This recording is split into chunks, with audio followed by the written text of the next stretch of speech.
Pushkin.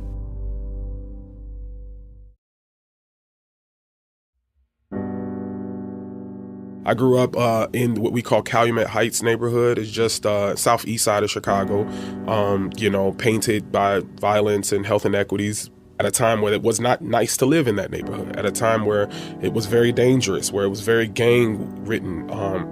Yes, there's still a lot of violence today in Woodlawn. Nothing like just 20 years ago when I was a child growing up in these neighborhoods and having to watch out for myself. On a cold and rainy winter's day, I went to Chicago to see a young man named Abdullah Pratt. Big beard, thick black plastic glasses, built like a linebacker. What was your path? When did you decide you wanted to go into medicine, and when did you decide you wanted to pick emergency medicine? So I think I wanted to be a doctor since the time that I was a child. I remember having the Fisher-Price bag at Christmas and, being 3-4 years old and stuff. I grew up in the museums. So the Museum of Science and Industry was a sanctuary for me as a child. The Shedd Aquarium, I did my first dissection of a squid at the age of like 7 or 8. Those things fueled a passion for science, a passion for anatomy, and after growing up in a completely 100% African-American community, I was in programs where I'd be the only African-American, but I was winning awards for being the best. So it taught me that I could compete and that I could make change. And when I was a senior in high school, I was working as a temp deliverer of grants at on UChicago's campus. Really good job. I was making like $17 an hour for that summer. Yeah, it was for high school. I did not make so. Oh, man. I didn't make that much money again until I was a doctor. So that just lets you know how that works. But I remember asking people like, hey, I live in Woodlawn a lot. I'm in Woodlawn a lot. And there's a lot of violence, a lot of social inequities. You ride your bike or walk 2 blocks and it's this beautiful campus. But you go to ask these heads of departments, hey, who's here fighting for the little people 2 blocks away where my family is? Who is here who cares about them and who's doing something? I want to meet them. I want to ask them these questions about why more isn't happening. And a couple of these heads of departments literally looked me in the face and said, young man, maybe you're the answer to the questions that you have. Maybe you have to take on the burden of sacrificing and making yourself into the type of candidate that can qualify to get here. Go get that 3.9 GPA, no excuses. Go fight for your community, learn about the issues, and do it.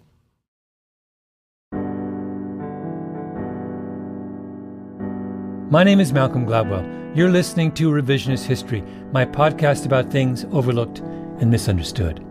This is the final installment in our mini-series on gun violence. It's about a young man who grew up in one of the most dangerous communities in America, became an emergency room doctor, and decided to stay in the same neighborhood where he grew up.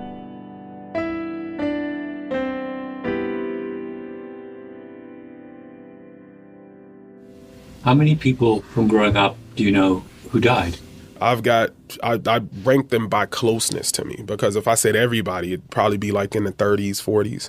But yeah, seriously, if everyone that I knew, talked with, shared time with at some point. So I really keep it to close friends, right? So if I say close friends, people who I still have the text messages in my phone, people who I know their family members, their mothers, their fathers, prior to all of this, 15 friends. My older brother, is the one family member. My closest friend in the world, the day that my brother died, and I said, hey, I lost my brother and you the closest thing I got to brother, that person was murdered, right? And all of them are leaving behind children. All of them were great fathers who I think many of them, our last conversations were about parenting and fatherhood. Close teammates, right? So I've had 3 close teammates just from my one high school team all be murdered. I've had youth that I mentored with some of the teams that I coached that were murdered. And many of them pronounced dead right in this trauma bay once we were finally able to get a trauma center. Some of these close friends I had to pronounce dead myself. I had to tell their own family members that their loved one was no longer here. And as you can imagine, just to paint the picture for you, imagine, walking into a room, you prepare yourself to tell this family member of your close friend that they're no longer here. And the first thing that family member says, they see you and they light up. They forget why they're there for a second. They say, oh my goodness, Abdullah, or hey, Dula, hey, we were just talking about you. How are you? They forget that their son or daughter was shot. And then now the first words out of my mouth, which is the evidence-based way to do it, is to say they did not make it. So now they go from the highest of highs to the lowest of lows. I've had to do that about 5 times in the last 3 years. Only one time have I been forced to stop working the shift, but usually I finish these usually early in my shifts, and I keep working because if I stop, then you think about it all, you know, and you prepare yourself for the worst walking into any shift, especially when you grow up in a neighborhood.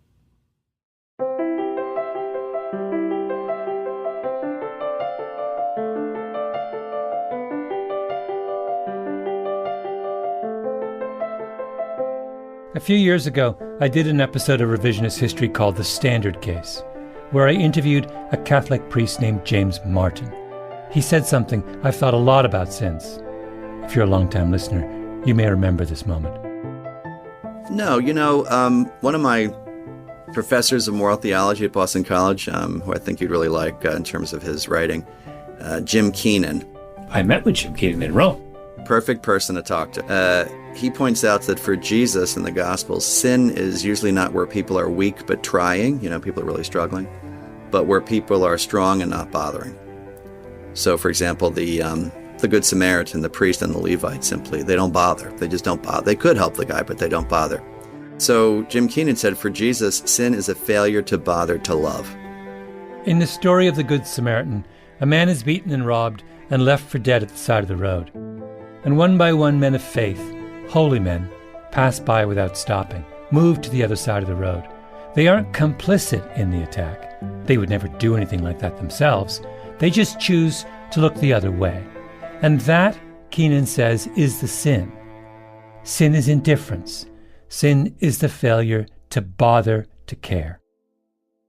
That is what this series has been about. There is a deep river of blood flowing down America's streets, and yet it seems hard to get anyone's attention. The first two episodes of this series were about the Supreme Court's ruling in the Bruen case, where the court said that New York State's handgun licensing law was unconstitutional, and in their decision spent more time talking about the 17th century than the 21st century. You do that when you're indifferent. The president stands up and says we have to ban assault rifles, even though the guns he wants to ban aren't much different from the guns he didn't want to ban.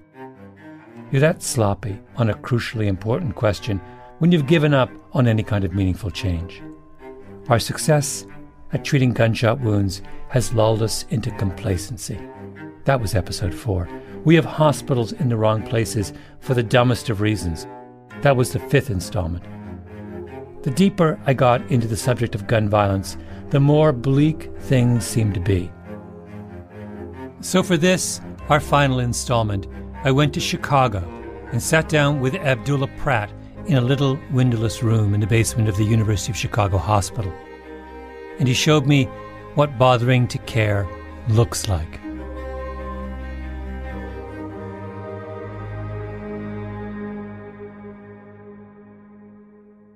And unfortunately, that was the last words my brother told me before he was murdered, is looking at me being a first-year medical student at UChicago, he reiterated that.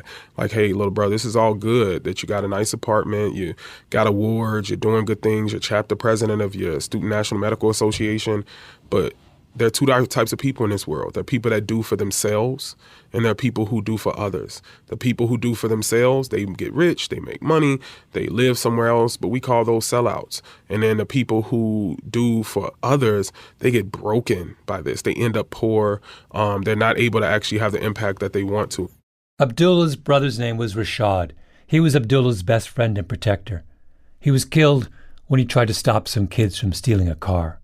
He said this in lesser terms, but he said, maybe if you're as smart as that I think you are and as these awards are trying to say you are, maybe you'll be one of the first people to figure out how to do both, how to be able to protect your family, do well for yourself, grow your initiatives, and do for those at the very, very bottom, like your aunties, your best friends on the block, those type of people. And he said, if you can do that, I'd be so, so proud of you.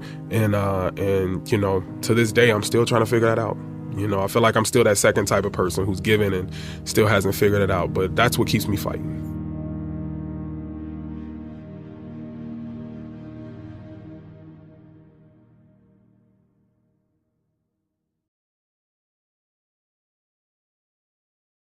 When I met with Abdullah Pratt, I asked him what the busiest night of the week was at a trauma center. He said, weekends, of course, and holidays when people have been drinking a lot. This most recent month, the night before Martin Luther King's holiday was one of the worst trauma nights I've ever had. You're talking about I think I had 6 people pronounced dead from violence all in a night. A few more that made it to the operating room, very critical injuries. That's a Sunday night in January that's happening. The day before Martin Luther King's birthday, literally hours into the day of Martin Luther King's birthday is a big surprise. People dead pronounced dead? Yeah. If my memory serves me right, it may have been more. Did you hear about what happened the night before Martin Luther King Day on the south side of Chicago? I didn't. Now, if that had been a mass shooting, we all might have heard about that. Mass shootings seem to be the one part of the gun violence epidemic that still grab all of our attention, for good reason. But there are roughly 20,000 Americans murdered by guns in a typical year. And of that 20,000, only a few hundred die in mass shooting incidents. It's a very small part of the problem. If you could wave a magic wand and end all mass shootings tomorrow, the people who work in trauma centers say they wouldn't notice the difference. And if we want to be cynical, or maybe just realistic, we should admit to ourselves that paying so much attention to the smallest part of the problem is a form of indifference. It's changing the subject. The thing that struck me about Abdullah Pratt is that he refused to change the subject. What guns are they using? All of them. So everything from the 9mm, the Glock 40s, which are very convenient. A lot of them like the Glocks. Unfortunately, Glocks don't have safeties on them. So when those guys who are shooting themselves, that's how that's happening. Many times it's with the Glocks. There used to be a day where everybody liked the revolvers because the shells didn't fall. And so you had less evidence, but now they don't care about evidence. The lack of conviction rate of murders, they don't care. Many people are killing people broad daylight with no mask on and literally daring people to hop on the stand and testify against them. And of course, no one does because we can't assure protection for those people. They still have to live a life. They still have to exist in the neighborhood. You're not going to put 24-hour protection on them. The kids were fitting something called a switch on the back of their handguns, a little plastic device you can buy on the internet that makes the gun fire much faster. A handgun is hard to aim at the best of times.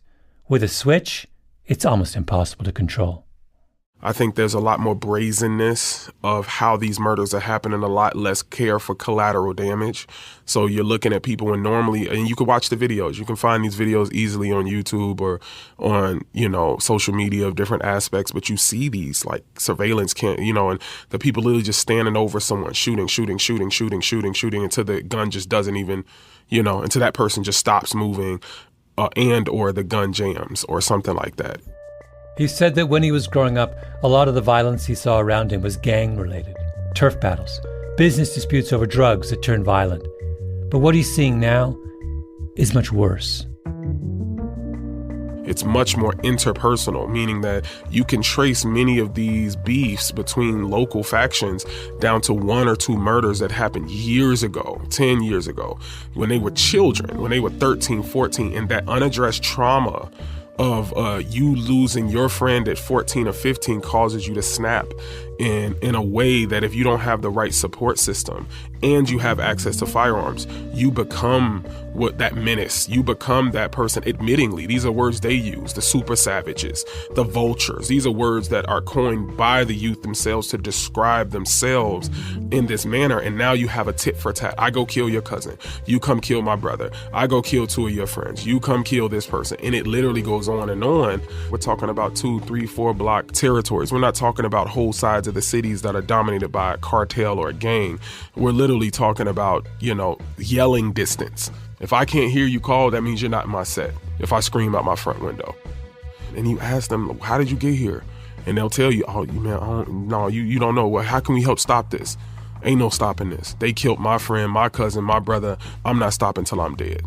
And so you have high at-risk, deeply entrenched youth who are going through these things, who have been traumatized, and their value for life is diminished. And they say things like, well, nobody cared when my brother was killed. Who was there to help me? So why should I care about me killing your brother? Now everybody's life doesn't matter. Now you go rob someone and some innocent person gets shot. Nobody cared when my auntie got shot. She got shot just walking from the Save-A-Lot store into her apartment one day. Nobody cared about that. My cousins don't even have a mother anymore. Why should I care what happens to this lady? And it's hard to combat that.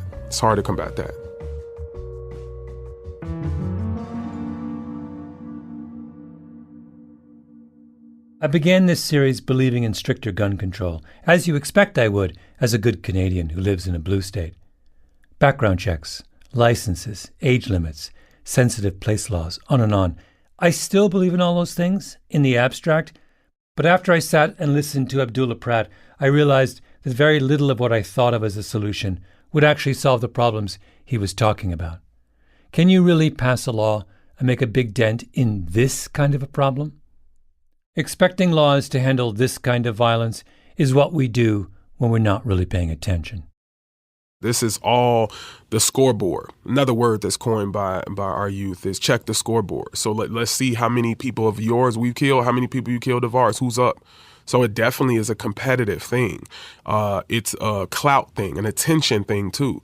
So you can make your name off who you kill, even if you have nothing against that person. Just by saying, I shot that person, everybody's mad, everybody's heard about that, look at me. When you place yourself in the shoes of a young man or woman who's never had a room full of trophies, never had the awards on their mother's refrigerator, they've never had anything to take pride in that says, I'm good at something, I'm a winner, at least at one thing. They don't even have that. And they feel like their whole life they've taken nothing but losses to their pride. Every day someone's stepping on them. Every day somebody's telling them what to do. Every day this. So when you run into somebody, you're like, listen, I'm not doing that again today. Today I will not take another L. And in those different types of situations, something like, hey, I'm a big name now because I shot and killed somebody. That may be the first time that anybody gave them any type of respect, any type of admiration, and adoration, unfortunately, happens. This may be the first time that girls know your name. So you might have went to high school, you were the one that maybe struggled to read. Maybe you had learning disabilities that were unaddressed. You didn't have the finances to dress in the nicest clothes. And now you're somebody. All of a sudden you wake up and people are talking about you on Twitter in these spaces, these very entrenched spaces, or on Snapchat or whatever the case is. And to many, that's a powerful position because for once they can control something. They can cause fear in someone. For a 30-year stretch starting in the early 90s, Chicago didn't have a trauma center on the south side of the city. So if you were shot there, you had to be taken to big hospitals at the other ends of the city, north to Northwestern or Cook County, or west to Advocate Christ Medical Center, which meant that if you were shot on the south side, you were far more likely to die in the ambulance before you got to the hospital. We talked about that in the previous episode. Abdullah Pratt was a big part of the fight to finally open a trauma center on the south side. And during that battle, one case hit him hard: the shooting of a young man named OTF Newski.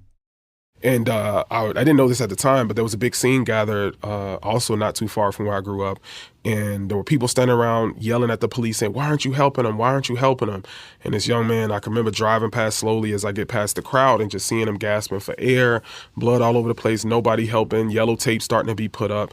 And I remember that just hit me heavily. And it was that day that I found out that there was a law that says that if there's an active shooter event going on or the scene hasn't been secured, the police do not allow ambulances in to help. And that's what also galvanized what myself, my MedKeep team does to try to train lay bystanders, not only in how to deal with these gunshot wounds, but also in the laws that allow them, the Good Samaritan Act, the innocent bystander laws that protect them from prosecution for trying to help if they're earnestly trying to help. And we trained over 7,000 youth in Chicago South Side in areas that had no other trainings like this going on. Trained 7,000 youth. young people in the south side of Chicago, basically about how to handle a gunshot wound before help comes. Yeah, those things, those memories are etched into my mind almost as clear as my brother's, the memory of seeing him being pulled out of his truck the day he died. So when you look at it that way and you look at the potential, those young men would have been 26, 7 now. They would have been coming into their own, maybe helping stop violence. As he talked, he was on his way over to a school not far away, Dulles Elementary, to do one of those training sessions, this time with a group of fourth graders. Yeah, it's in the heart of Parkway Gardens, a.k.a. DeWick, a.k.a. O Block, right? The most notorious project housing still standing in Chicago. And we'll be there. We're going to teach them actually how to deal with gunshot wounds and do CPR. When I first get there for them, what it's going to be like is them, number one, saying, hey, who we are, this is a sensitive moment. But we asked them, how many of you all have lost a loved one, a father, mother, brother to gun violence? When we've asked that school before, 100% of their hands go up, and that's 100%. Rare. So for these fourth graders, they're going to be ask that. These hands go up. I'll show you the pictures and videos of it happening. Usually we get like 50%, 60%, and that's high. That's extremely high. But when it's 100% of the hands that go up and they can name, oh, it was my brother, it was my sister, it was my father, it was both my uncles. When it's like that, now we're going to say, well, we're here today to help you all know what to do in that situation. How many of you all, if you knew something about how to help them, would have helped? And then 100% of those hands go up. So we stitch it together. He's teaching the kids how to be first responders, to do what they can do before the ambulance arrives. And then we teach them the ABCs, really simple. A means alert 911. Call 911, tell them you need an ambulance, what's happened, where you are, and importantly, that the shooter has left the scene. So that's A. B stands for bleeding. Find the bleeding. So now you have to see what's injured. So if that means ripping open a pants leg or a shirt or something like that to find the hole, it's important, because if you start putting tourniquets and holding pressure on a hole and that's not where the hole actually is, you're actually not even helping them, and you could be creating more harm for the person.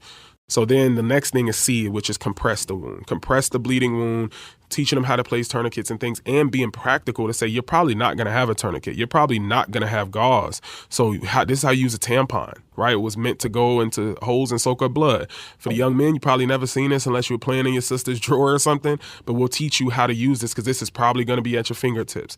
You know, maxi pads and absorptor pads are going to be at your fingertips. That's what you need. You need to be able to pack these wounds to help absorb, to give this person time. And so we try to keep it simple. We're not trying to teach them how to be a trauma surgeon.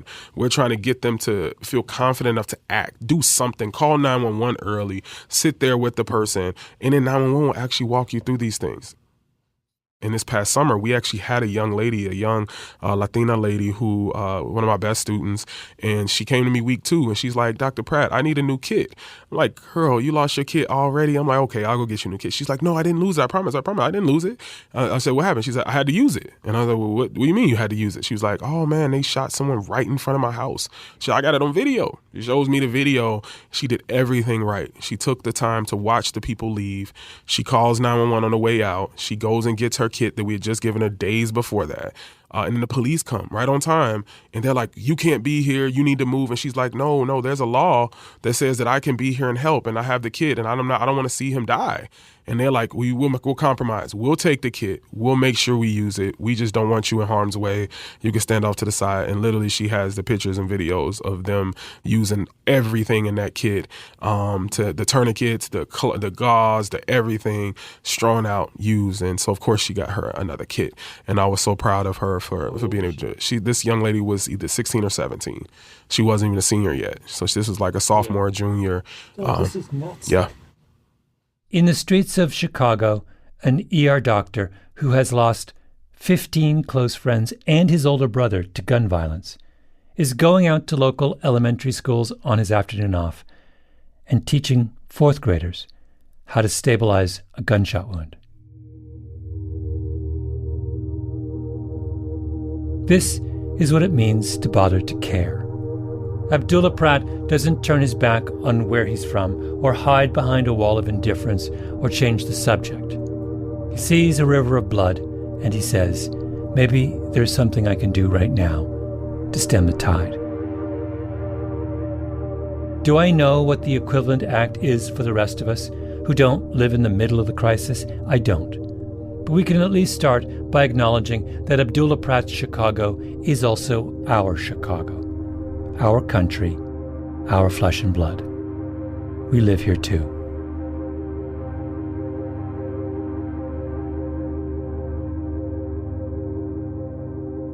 I just want to feel the youth to feel empowered many times. I just want them to feel like they have ownership of their own community and that they are the best position to solve these problems. There is no one, some big chariot, some messiah that's going to come through that's a politician that's going to fix your problems. It's going to be on you. That's what history shows us. There is no one, no messiah, no politician who's going to fix your problems. It's going to be on you. No one should have to give that speech to a room full of fourth graders. Sin is the failure to bother to care.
Our Revisionist History Gun series was produced by Jacob Smith, Ben Nadaf Haffrey, Kiara Powell, Tali Emlin, and Lee Mengistu. We were edited by Peter Clowney and Julia Barton, fact-checking by Arthur Gompertz and Cashel Williams, mastering by Flawn Williams, engineering by Nina Lawrence. I'm Malcolm Gladwell.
The vocalists you heard at the end of this episode were Gabrielle Cavassa, Grace Gibson, Sari Jordan, and Lewis Corder. It was recorded at Artisound Production, produced by Keenan McRae, choral arrangements by Luis Guerra, drums by Mike Longoria, all other instruments played by Luis Guerra. Music for this series written, arranged, and produced by Luis Guerra. Special guests include Mike Longoria, Jimmy Messer, and Kamal Humphrey. Samples were cleared by L. Chapulin Music. Additional mixing and mastering at P&L Records. Special thanks to John Meistus for connecting the New Orleans-based choir Voices of Artisound with the team at Revisionist History.